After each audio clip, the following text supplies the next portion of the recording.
আমার বাসার আশেপাশে প্রচুর নয়েজ। আর এই নয়েজটাকে আমি কিভাবে ব্লক করব? যেমন আমি এখন যখন রেকর্ড করছি, আমার বাসার ঠিক নিচে রাস্তা দিয়ে অনেক রিক্সা যাচ্ছে, অনেক গাড়ি যাচ্ছে। তো এটা থেকে এক্সট্রা যে নয়েজ, সেই নয়েজটাকে আমি কিভাবে ফিল্টার করব? আর সবচেয়ে বড় ব্যাপার হচ্ছে যে এই অটোমেশনের যুগে, এই এআই বা এই সবকিছুর যুগে আমি যদি এ ধরনের কাজ না করতে পারি, আমার আমার তো স্টুডিও না। আমার বাসা জাস্ট একটা প্লেইন সিম্পল বাসা। আর আমি এখন রেকর্ড করছি ড্রয়িং রুমটায়। আমার ড্রয়িং রুম হচ্ছে একটা বড় রুম, যেখানে রিভার্ব বেশি হয়। রিভার্বের পাশাপাশি এখানে নয়েজ আ আমি মনে করি যে ইকো হয়। ইকো, রিভার্ব সবকিছু মিলিয়ে মানে আমি কিভাবে আসলে এটাকে এই রেকর্ডটা করব সেটার স্মার্ট কি জিনিস আমি ব্যবহার করি সেটার কিছু ধারণা আমি নিয়ে আসতে চাই যে আসলে আমার রেকর্ডিং যে চেইন সেখানে আমি আসলে কি ব্যবহার করি। তার মধ্যে একটা হচ্ছে গিয়ে অফকোর্স সিল্ক ভোকাল, এটা তো আপনি দেখেছেন।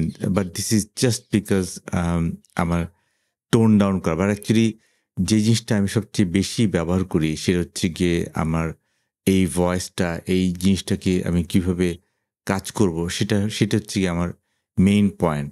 যেমন আমি একটা টুল ব্যবহার করি যেটাকে আমি বলছি স্মার্ট গেট। স্মার্ট গেট আমি ব্যবহার করছি। সো স্মার্ট গেটের কাজ হচ্ছে গিয়ে সে স্পিচটাকে সে ধরে এবং ধরার পর সে কিন্তু এখান থেকে সে ফিগার আউট করার চেষ্টা করে যে আসলে আশেপাশের নয়েজ কি আছে এবং সেই নয়েজটা আসলে কিভাবে সে ব্লক আউট করবে। তার হচ্ছে গিয়ে smart get it is a kind of AI টুল যেখান থেকে স্পিচ আমি ধরতে পারি, ভোকাল ধরতে পারি, গিটার অ্যাকোস্টিক, বাস বা অন্যান্য কিজ, কিক বা স্নেয়ার সবকিছু এখান থেকে আসলে আমরা ওয়ার্কআউট করতে পারি। মানে দিন শেষে আমাদের যেই আম জিনিসটা আমরা ব্লক আউট করছি, সেই ব্লক আউটটাই কিন্তু আমি দেখছি যে আমার এখানে সাউন্ডের মধ্যে দিয়ে কতটুকু অংশ সে ব্লক আউট করছে আর কতটুকু ব্লক আউট করছে না। কারণ মেইন যে জিনিসটা আমি আসলে সবসময় বিশ্বাস করি যে আসলে আমরা যেই নয়েজটাকে ব্লক আউটের কথা বলছি, মানে এখানে কিন্তু আমি পুরোপুরি বাসার নয়েজটাকে ব্লক আউট করতে পারব না। কারণ আমি যদি বাসার পুরো নয়েজ ব্লক আউট করি তাহলে এটা একটা আনন্যাচারাল মনে হবে। তো আমি চাচ্ছি যে আমার এখানে আমার যে নয়েজটা আছে তার মধ্যে কিছুটা এক্সট্রা নয়েজ যাতে থাকে এবং এক্সট্রা নয়েজটা যদি আমি এভাবে বলি যে আমার যে তার মধ্যে 35% থ্রেশহোল্ড মানে 35% যে আমার যে নয়েজটা আছে আমার বাসার মধ্যে এক্সট্রা নয়েজ মানে এর বাহিরে গেলেই কিন্তু সে নয়েজটাকে সে কাট অফ করবে। তার হচ্ছে কি আমি এখানে একটা এক্সট্রা কাইন্ড অফ একটা থ্রেশহোল্ড ভ্যালু সেট করছি এবং সেখানে অ্যাটাক এবং কাইন্ড অফ লাইক আমরা যেই জিনিসটা বলি যে, যেই জিনিসটা যে অ্যাটাক এবং রিলিজ সেটা তো নরমাল ভাবে আমি আসলে মেইনটেইন করছি। এর পাশাপাশি আমার যে লেভেল বায়াসটা আছে সেটা একটা পার্সেন্টেজ আমি এখানে ধরছি with a kind of a certain tolerance যে আসলে আমি কিভাবে এই জিনিসটাকে ওয়ার্কআউট করব।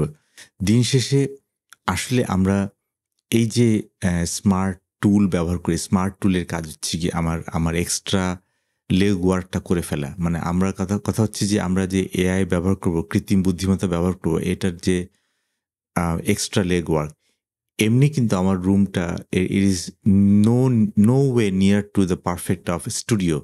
এই স্টুডিওর মতো তো কখনোই হবে না।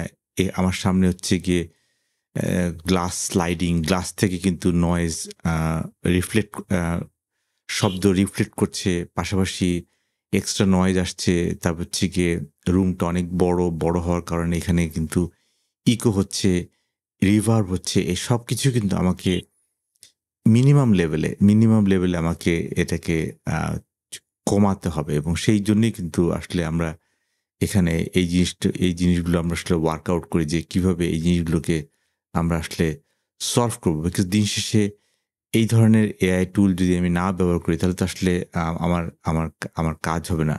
আর এর পাশাপাশি যে জিনিসটা আমি সবসময় ব্যবহার করি যে না ঠিক আছে এই জিনিসগুলো যখন আমি কাজ করছি সেখানে কিন্তু আমার এক্সট্রা কিছু ধরা যাক আমার কিছু এক্সট্রা টুল ব্যবহার করি।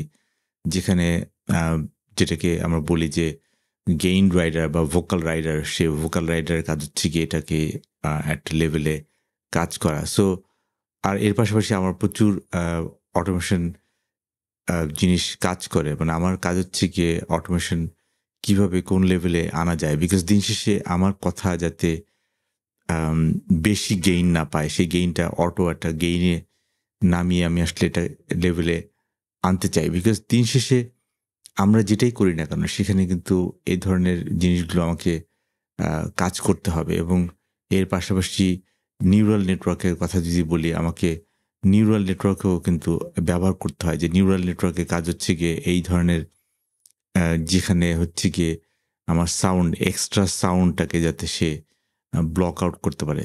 সো দিন শেষে আসলে আমরা যাই বলি না কেন, এখানে যদি আমি এক্সট্রা যদি টুল না ব্যবহার করি, আমি এআইকে সবসময় বলি যে এআই ইজ মাই মানে আমার সহযোগী। এআই হচ্ছে গিয়ে আমার সহযোগী। আমি এআই যদি সহযোগী না হয় তাহলে তো আসলে আমরা কাজ করতে পারব না। আমি তো সবকিছু নিজে পার্সোনালি করব না। আমি এআই এর মাধ্যমে করব। And how do I embrace AI so that I can get my job done. মানে আমি বলছি না it's a super fantastic recording, but আমি এট লিস্ট এটুকু বলতে পারি যে না, এটা দিয়ে আমার কাজ চলে যায়। মানে আমার কাজটা যাতে ঠিকমতো ওয়ার্কআউট হয়।